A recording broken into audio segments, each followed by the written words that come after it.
Գյուրջան Կասկադ, հասանելի բնակարաններ 65 ամիս մարման ժամկետով։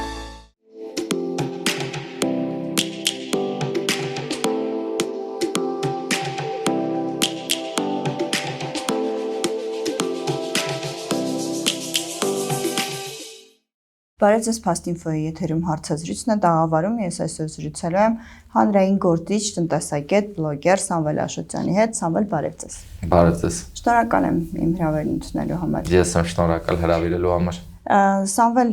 անցնող շաբաթ մենք պարբերաբար տեսնում ենք Սամվել Կարապետյանի թիմակիցների ձերբակալություններ, վերջինը 14 անձի բերման ենթարկելն էր, պարբերաբար խոսվում այն մասին, որ այդ մարդիկ գոնե կասկածվում են բարեգործության արգելքը խախտելու մեջ, բայց միաժամանակ մենք տեսնում ենք Նիկոլ Փաշինյանին եւ իրենց ուրախ ավտոբուսով ամբողջ թիմի, կառավարության, նախարարների եւ պատգամավորների մակարդակով շրջայցեր Հայաստանի տարբեր մարզեր, Երևանի տարբեր համայնքներ եւ այնտեղ հնչում են խոստումներ։ Փաշինյանը լսում է մարդկանց խնդիրները, հանձնարարականներ է տալիս, հանձնարարում է զբաղվել, ուսումնասիրել, հասկանալ ինչու՞մն է խնդիրը։ Հիմա ինչպես է ստացվում, որ մի դեպքում կաշառք է բարեգործության արգելքի խախտումը, մյուս դեպքում քրեական օրենսգիրքը որևէ կերպ սրան անդրադարձ չի անում։ Դե ես կասեի գոնե Սամվել Կարապետյանը իր գրպանից է ծախսում, եթե տենց է։ Իհարկե նախ կուզեի սկսել նրանով, որ ես դատապարտում ցանկացած այդ կլինի ընտրակաշառքի դեպք ընդհանուր առմամբ օրենքի խախտումներ, բայց ես պետք է նաև նշեմ, որ մենք պետք է արդար լինենք, էլի այս հարցում, օրինակ նույն Նիկոլ Փաշինյանի ես դրա մասին էի գրառում կատարել, որ իրենք այդ ընտրաթոշակներ են բաժանում, իրենք այսինքն այդ բյուջեով պաշտպանվելով, որ իբր թե իրենք իրենց պարտականություններն են կատարում, իրենք շարունակում են, այսինքն մեծ ծավալով ինչ-որ կապիտալ ծախսերն անում, ընդհանրիկ ծախսեր են անում, այդ ներկայացնում, որ պետք է մենք մեր աշխատանքն ենք անում, բայց իրականության մեջ այդ ամբողջը կապված է հենց ընտրական այս պրոցեսների հետ։ Այդ մի հարց է, ուրիշ հարց է, որ օրինակ ապրիլի 25-ին ցեղասպանության զոհերի ուրեմն ոգեկոճման հաջորդ օրը կազմակերպում են համերգ այդ քաղաքացու օրվա նվիրված ինչ-որ այսպես ու հրավիրում են բավականին խոշոր արտասահմանյան արտիստների։ Փաստացի ոնց որ անվճար է լինելու, այսինքն Հանրապետության հրապարակումներին բարեգործական համերգ է դա ինք իրենց ներկայացնում, այսինքն ու այդտեղ վարչաբենդել է ես համոզված եմ հնչելու ընդհանուր առմամբ այդ օրվա իշխանության այդ քաղաքական թեզերն են հնչեցվելու այդ հարթակից, այսինքն դուրս է գալիս, որ եթե իրենք իշխանություն են, իրենց կարելի է։ Ուզում եմ էլի նշել, որ ցանկացած դրսևորման դեմ այդ օրենքի խախտման եւ այլն ես շատ դատապարտում եմ, բայց դեռ պետք է ապացուցել նա։ Հա, իհարկե դեռ պետք է ապացուցել այդ մեղքը մարդկանց կանխավարկածը չխախտել։ Ամեն դեպքում գիտեք, այստեղ մի հատ այսպիսի մի հարց էլ կա, եթե անգամ այդպիսի բան եղել է, ես չեմ հասկանում ինչ է Սամվել Կարապետյանի թիմը այդ քայլին գնում, որովհետև ակնհայտորեն ոնց որ բոլորս տեսնում ենք, չէ, որ իրենց բարկանիշը բարձրանում է, այսպես բաներով իրենք մենակ իրենք իրենց են խփում, դրա համար ես չեմ հասկանում ինչ են իրենք այդպեսի բան անում։ Դա պետք է հասկանան, կրկնեմ, որ դեռ պետք է ապացուցել։ Հա, իհարկե, եթե լավ, եթե ընդունենք, եթե դա իրականությունն է, ապա ես չեմ հասկանում ինչու պետք է իրենք այդպեսի բաներ անեին։ Ընդհանուր առմամբ պետք է ողջ ընդդիմադիր դաշտը շատ զգույշ լինի, որովհետև մենք արդեն տեսնում ենք, որ գալիս են ազդակներ, որ պետք է արգելել Սամվել Կարապետյանի ուժի մասնակցությունն, այսինքն այստեղ ազդակներ են ուղարկում, որ ոնց որ շատ եք աճել, կոպիտ ասած, մի քիչ բան արեք, տորմուզ տվեք։ Այսինքն, հա, բանը ճիշտ ասած մեկ էլ Նիկոլ Փաշինյանի կողմից էլ շատ էսպես ծիծաղելի էր, որ ինքը այդպես երես ոչ է տալի ուժեղ տղեկ, մեկ էլ երբ որ իրենք տեսնում են, որ կոնկրետ արդեն սկսում է գործոն դառնալ, իրենք միանգամից վախեցած ասում են եկեք արգելենք։ Բա եթե այտենց ուժեղ չեն, ինչ եք արգելում, այդտեղ մի հարց է գալիս, կամ պարոն Փաշինյան, դուք եք շատ թույլ, որ եթե իրենք ուժեղ չեն, ուրեմն դուք շատ թույլ եք, որ ուզում եք արգելեք։ Ես կարծում եմ անարդար խաղի կանոնները դաղալություն են անում անընդհատ, իրենք ինչը որ իրենք անում են, մյուսներին արգելում են անել, բայց հիմա փաստացի ոնց որ եթե sense իրավիճակում ենք մենք գտնվում, ես կարծում եմ ընդդիմադիր դաշտը պետք է մի քիչ ավելի խոհեմ լինի, ավելի իր քայլերը այսպես կշռադատված անի, որովհետև հիմա այսպիսի անարդար խաղի կանոններ են։ Նաև ուզում եմ հիշեցնել, որ բարբերաբար, երբ դուք ասում եք, որ պետբյուջեից են ինչ-որ ծրագրեր իրականացնում, բարբերաբար կառավարության նիստերը նվիրված են լինում սուբսիդավորման ծրագրերին, եթե նկատել եք հիմա սա նույնպես է տրամաբանության մեջ է ձեր գնահատմամբ։ Միանշանակ ես վերջերս հայ բիզնեսմենների հանդիպումն էլ այդ կոմպոնենտն էլ ունեցել է, այսինքն փաստացի իրենք պատտվում են բոլոր տեղերով, բոլոր խավերի հետ խոսակցություններ ունենում են, խոստումներ են տալիս, բարեգործությամբ են զբաղվում, ինչ ասես ամեն բան անում են ու արգելում են նույնն անել ընդդիմադիրներին։ Ակնհայտ է, ուղղակի ակնհայտ են, մարդը որ կասի, որ դա այդպես չի, ուրեմն ինքը մանիպուլացնում է։ Ես ուզում եմ նաև մեջբերել իշխանականների թեզերից մեկը, երբ Գոհար Ղոմաշյանին էին բերման ենթարկել, հիշում եք, ձերբակալել էին, իսկ իր բալիկը կարծեմ թե մոտավորապես 1 ամսական է, վարչապետի աշխատակազմի ղեկավարը հայտարարություն էր արել եւ ասել էր, որ պատկերացրեք, եթե 2 երեխա ունեցող մայրը սպանություն գործի կամ դանակով հարձակվի մարդու վրա, մենք ինչ է նրան պետք է չձերբակալենք, ըստ էության ասում է կաշառքը նույնքան վտանգավոր արարք է, որքան սպանությունը։ Հիմա այս զուգահեռի եւ իրենց քայլերի համադրությունը ինչպես եք տեսնում։ Ես տեսնում անսկզբունքային մարդկանց։ Ես տեսնում մարդկանց, ովքեր պատրաստ են ցանկացած բարոյական կարմիր գծերի վրով անցնել, չասած իրավական, այսինքն չի մասին խոսենք էլի, ոնց որ եթե մենք տեսնում ենք, որ այս մարդիկ ընդունակ են դեռ դպրոցում սովորող երիտասարդին զուտ պատժելու համար տանել կալանավորել, եթե իրենք պատրաստ են, գիտեք, այստեղ խնդիրը ես նաև ինչ եմ տեսնում, նայեք, անհամաչափ է այս պատիժը, այսինքն կոնկրետ Գոհար Ղոմաշյանին, եթե այդպիսի խնդիր էր առաջացել,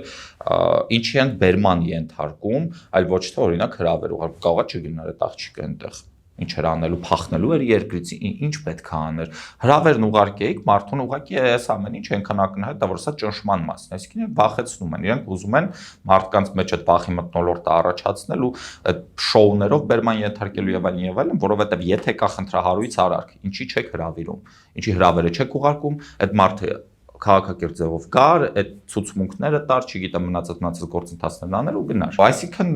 կոնկրետ իրենք բան են անում։ Ես պետք է ասեմ, նայեք, Նիկոլ Փաշինյանը ակնհայտորեն ինքը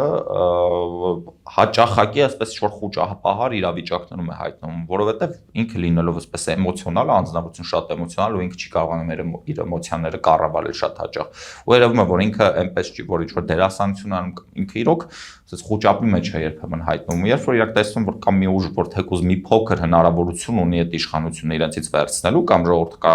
ալտերնատիվ տեսնի այդ ուժի մեջ, իրենք սկսում են բան անել, էլի ջղաձգումները իրենց մոտ սկսվում ու ակնհայտ է, որ իմ համար էլ ամեն դեպքում մի պահ կարող է ստացվում որ հա կարա լինի ալտերնատիվ, բայց որոշակի վերապահումներ սկսեցի ունենալ վերջերս, բայց ուրիշ հարց է։ Բայց հա, իհարկե հնարավորությունը ունի Սամվել Կարապետյանը, դեռևս ես կգնահատեմ ոչ շատ մեծ, բայց ոնց որ դեռ ժամանակը կա մարդկանց ցույց տալու, ժողովրդին ապացուցելու, եթե իրենք կկարողանան հայ ժողովրդին ընդհանուր առմամբ ապացուցել, որ իրենք կարող են արժանի իշխանություն լինել, ալտերնատիվ լինել Նիկոլ Փաշինյանին, ակնհայտորեն կա այդ շանսերը։ Ու Նիկոլ Փաշինյանն էլ է դա տեսնում։ Այսպես էլի։ Լեգիտիմության մասն եմ ուզում խոսալ, երբ մենք տեսնում ենք ընտրությունների նախ եւ առաջ թերևս, որովհետեւ երբ մենք տեսնում ենք, որ ի վերջո ընտրությունները միայն քվեաթերթիկում տուփը քվեատուփի մեջ նետելը չէ, նաև նախորդող ժամանակահատվածն է։ Հիմա երբ մենք այս պայմաններում ենք գնում դեպի ընտրություններ, երբ մենք գնում ենք ընտրությունների պատերազմի սպառնալիքի ներքո, երբ մարդկանց ակնհայտորեն ահաբեկում են եւ Նիկոլ Փաշինյանի թեզն ըստ էության խաղաղության եւ պատերազմի այդ բաժանման շուրջ է հյուսվում, ուզում հասկանալ ձեր գնահատմամբ որքանով իրենք եւ այս ընտրությունները եւ ընտրվելու դեպքում իրենք կարող են լեգիտիմ լինել։ Ես ուզում եմ նաեւ երբ ասում եք ուժեղ տղաների մասին է շատ հաճախ խոսում, իր ուժը ինքը համարում է հենց լեգիտիմությունը։ Հիմա արդյոք լեգիտիմ է լինելու եւ արդյոք լեգիտիմ են լինելու ընտրությունները։ Անկասկած նայեք, չի կա վախի սպառնալիքի ներքո անցկացված ընտրությունները չեն կարող լինել լեգիտիմ ոչ մի կերպ, որովհետեւ պետք է մարդուն վախեցնես, այս քունքին դրած զենք ասես, դա է էլի դուրս գալիս, եթե բանն ենք, որ ասես, եթե չգնաք ինձ ընտրեք, ապա պատերազմ կսկսվի։ Այդ մասով մի բան էլ ասեմ, ես տեսա, որ ուժեղ Հայաստանի կողմից էլ կա նմանատիպ սպառնալիք տնտեսական պատերազմի մասով։ Ինձ դուրս եկավ դա այդ այն բաներից մեկն էր, որ ես նայեցի, ասեցի, չէ, էլի լավ բան չեն անում, ես խորհուրդ կտայի ուժեղ Հայաստան չմտնի այդ պոլեմիկայում, որ Նիկոլ Փաշինյանը միշտ հաղթելու է։ Այդ սպառնալիքի դաշտում Նիկոլ Փաշինյանի հավասարը չկա, էլի ոնց որ բանն անելու ավելի ուրիշ ավելի լավ։ Ես տեսա, որ հայտարարություններ տարած Սամվել Կարապետյանը, ասելով, որ Ռուսաստանի հետ կարող է տնտեսական պատերազմ սկսվի։ Ակնհայտ է, որ կա այդպիսի ռիսկ։ Դա առավել քան ակնհայտ է, բայց կոնկրետ քաղաքական ուժի կողմից երբ մենք տեսնում ենք Նիկոլ Փաշինյանը կեղտոտ գործելավոճը, որ ինքը պատերազմով է սպառնում, ինձ թվում է, որ ընդդիմադիր դաշտը պետք է մի քիչ ուրիշ գործելավոճ ունենա, ինքն էլ ոչ թե մտնի այդ դաշտ ու սկսի էլի փորձի վախի վրա խաղալով ստանալ քվենալ, ինքը իրապես փորձի այդ լեգիտիմությունը ձեռք բերի։ Ակնհայտորեն ուժեղ Հայաստանը իր վարկանիշը աճում է ու պարզապես անիմաստ է, այդ դաշտ մտնելը ես կարծում եմ վնասակար է, որովհետև գիտեք, ինչ որ մի հատվածից սկսած, ոնց որ մենք չպետք է մի աչքով նայենք մենք մեր հանրությունը շատ ավելի գիտակից, շատ ավելի հասկացող է ու հանրությունը ոնց որ այդ ամեն ինչին էլ է արձագանքում, բայց նաև էլի եմ ասում, Նիկոլ Փաշինյանի հետ պետք չի ոտքցել սպառնալիքների դաշտում, Նիկոլ Փաշինյանը ջախջախելու է։ Թե ուղղակի զգուշացում, նախազգուշացում։ Դե Նիկոլինն է կարող զգուշացում ասել։ Չէ, ինչի համար եմ ասում, որովհետև ըստայության Օվերչուկի հարցազրույցը եւ նաև այո, տեսել եմ,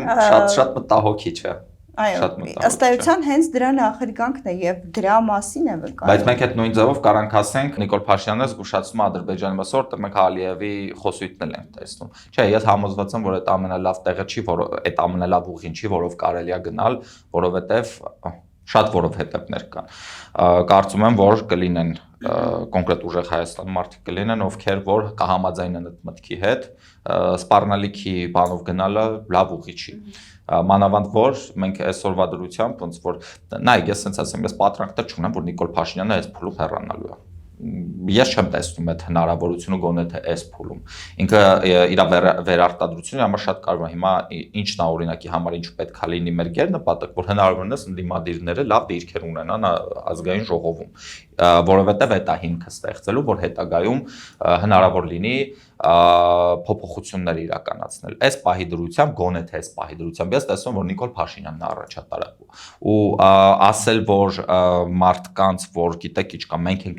ենք լինելու այդ մարդկանց մոտ քնեցնում է բնազդը որովհետև այս պահի դրությամբ մենք ունենք վտանգ մեր առաջ ծառացած շատ մեծ վտանգ որ վաղը ցենզուրայի ենթարկվելու օրինակի համար Արցախ բառը հստակ ցենզուրայի ենթարկվելու իրանք օրենք են մտցնել այդ որ մենք օրենքի մասն ենք չէ խոսում դե օրենքը իրանք ձեռքին խաղալիք է դարձել իրանք կարան օրենք էլ մտցնեն որ Արցախ բառն արտասանող է հրձիքը պատերազմի ու կոնֆլիկտ է հրահրում բաների այդ ադրբեջանցիների հետ օրինակի համար կար չէ այդ իրենց պայմանագրում խաղաղության ինչ-որ այսպիսի բաներ կար ռևանշիզմի բացառում այո այդ ռևանշիզմ կորակեն ու օրինակի համար դրա համար ինձ քրեական պատասխանատվության կենթարկեն ինձ պետք է որ ընդդիմադիր լինեն այդ խորհրդարանում ովքեր որ թույլ չեն տա որ այսպիսի վատ բաներ լինի ու գիտեք ինչ սահմանադրական մեծամասնություն չպետք է ստանան այ դա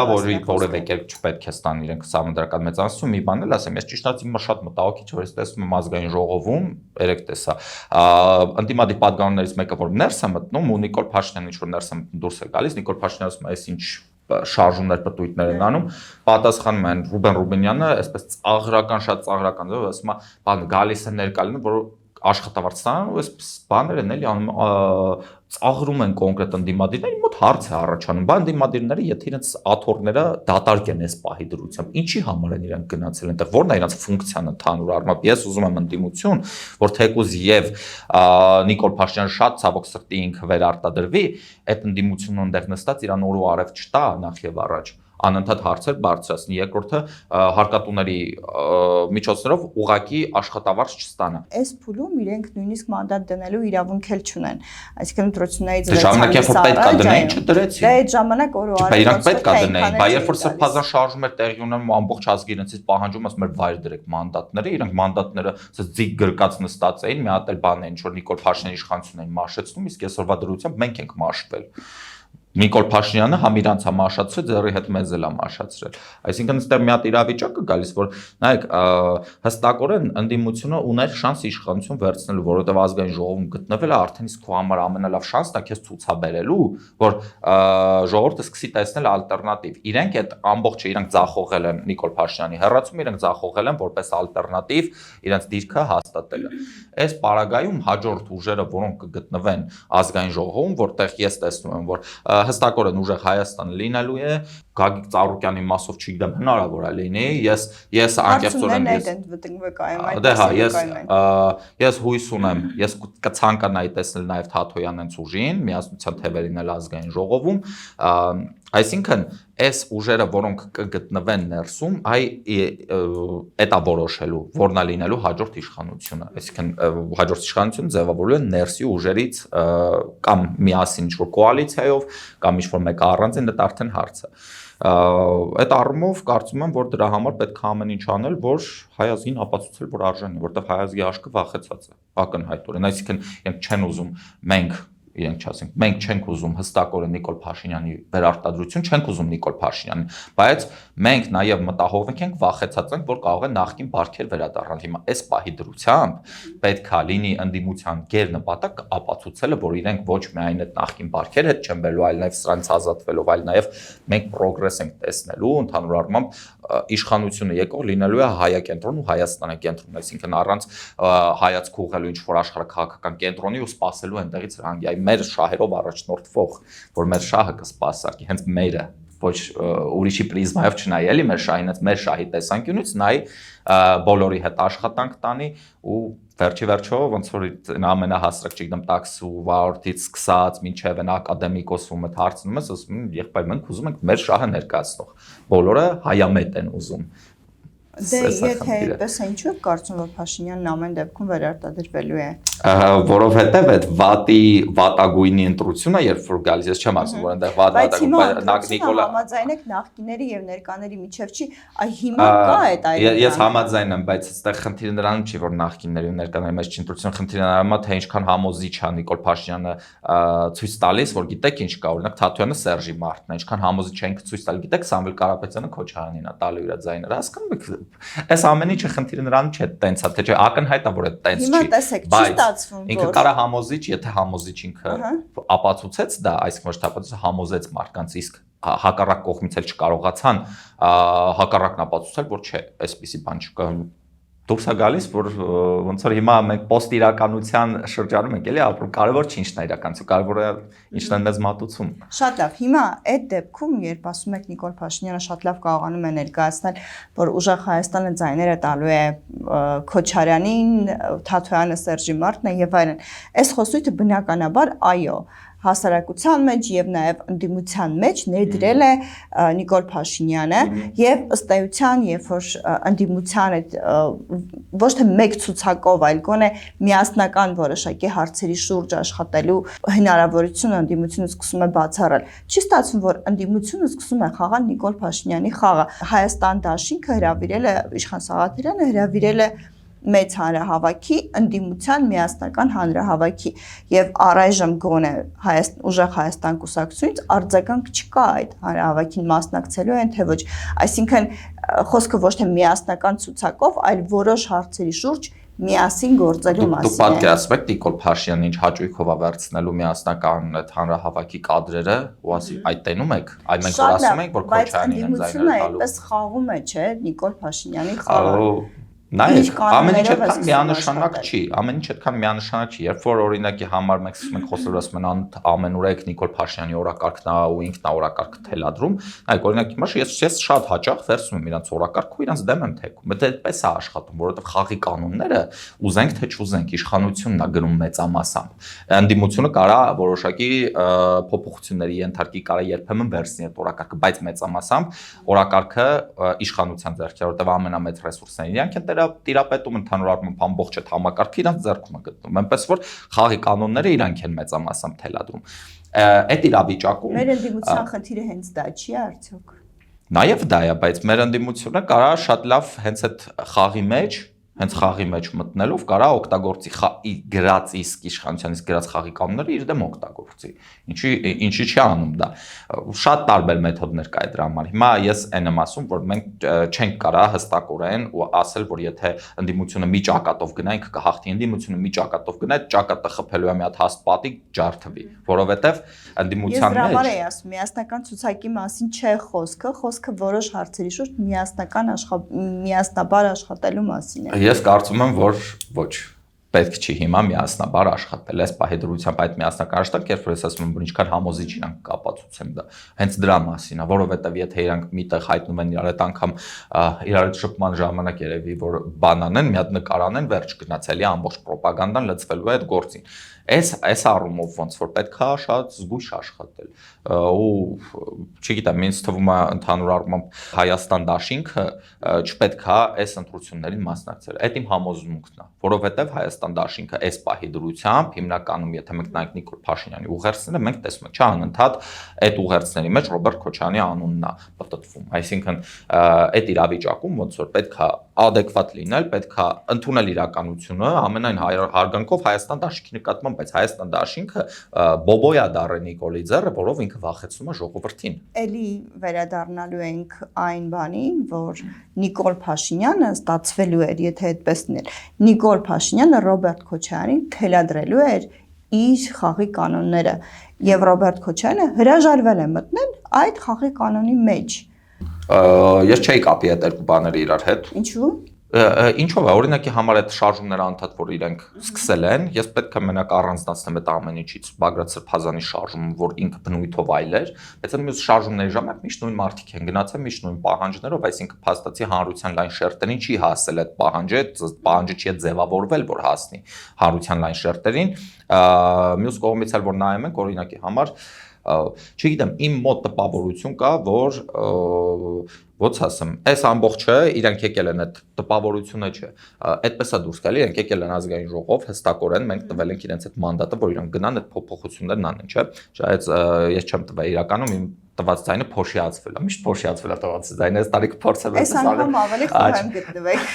Իրականում գիտեք, այդ խոհեմության հարցը չի, այնքան ես միշտ այն բանով եմ ուզում առաջնորդվել, այն գաղափարով, որ ոչ թե ես մտածեմ, որ բան, այլ իրապես ես տեսնեմ, որ ասեմ, այս իմ գաղափարների կիսող ուժն է, բայց այս տարի երևի մի քիչ ուրիշ բնույթով էլ համ մտածեմ, որ կիսող էլի, համ էլ ձայնս է Փոշյանը գնա, որտեղ իրոք այս անգամ արդեն բանը Նիկոլ Փաշյանի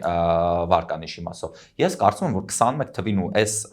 պահին իր վարկանիշի փոփոխություն շատ մեծ տեղի չունեց, ինչ որտեղ 21 թվականի ենթադրաբար, երբ որ ինքը պարտված ղեկավար էր ու պարտված ղեկավարը պիտի մերժվեր։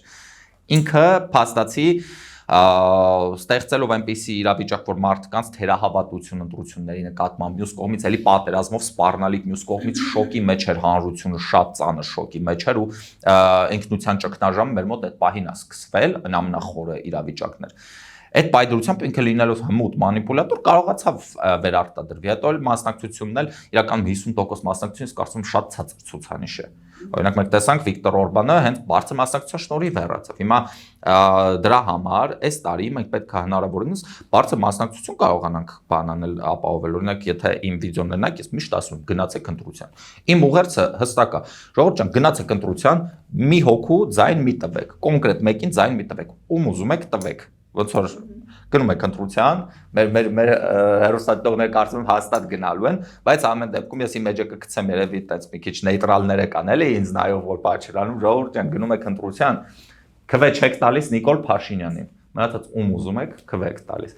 Ես կարծում եմ այստեղ այդ բանը նախ եւ առաջ սկզբի համար գոնե Նիկոլ Փաշինյանին հնարավորինս դժվարացնել իր վերարտադրությունը։ Եթե փոքր-ինչ շանս կա փոխելու Նիկոլ Փաշյանին, ապա փոխել իրեն անպայման, բայց ես մի քիչ թերահավատ եմ այդ հարցում ուղիղ ասեմ։ Հաջորդ փուլով արդեն ազգային ժողովում, որովհետև նայեք Նիկոլ Փաշինյանը վերարտադրվելուց հետո ինքը խոստումներ է ունի տված, ինքը ուղղակի հոտ էժան չի պրծնելու, բա որ սահմանը չեն կրակում, հետո բան չի, անվճար չի, կոպիտ ասած։ Բա եթե Ալիևը այս վերջերս այտենց ինչ որ շատ пассив է խոսում 300,000 ադրբեջանցիների մասին, пассив է խոսում ինչ-որ ռեպարացիաների մասին կամ արևմտյան Ադրբեջանն այդ կոչված այդ հիմարության մասին, որ չի խոսում, այդ ամենը գին ունի։ Ու այդ գինը մենք սկսելու ենք վճարել Նիկոլ Փաշինյանի վերարտադրվելուց հետո, որովհետև Նիկոլ Փաշինյանը պիտի ցենզուրայի ենթարկի Արցախը, Արցախի տեղանների ու ընդհանուր առմամբ Արցախի հետ կապված ամեն խոսույթ։ Նիկոլ Փաշինյանը պիտի ցենզուրայի ենթարկի շատ դեռ բաներ, ինքը պետք է նոր բռնաճնշումների ալիք սկսի, որովհետև ինքը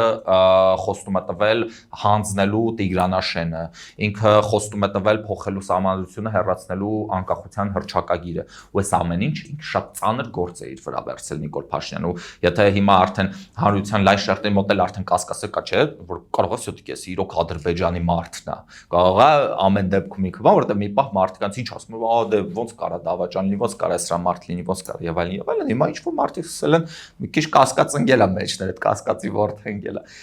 Այդ ամեն ինչից հետո այդքան քայլ անելուց հետո մարդկանց մոտ կոնկրետ համոզմունք է արդեն ձևավորվելու, որ դա այդպես է։ Ու Նիկոլ Փաշինյանը երկու տարբերակ ունի։ Ինքը կամ պետություն դարձնում է ինչ որ ավտորիտարիզմ սկսում է անցում կատարել տոտալիտար համակարգի, ինչ որ որտեղ այդ անձնիշխանությունը իր արդեն բացարձակ է լինելու, ու ինքը պետքա բոլոր ընդդիմադիրներին ճնշելով, բերանները փակելով տա ամեն ինչ։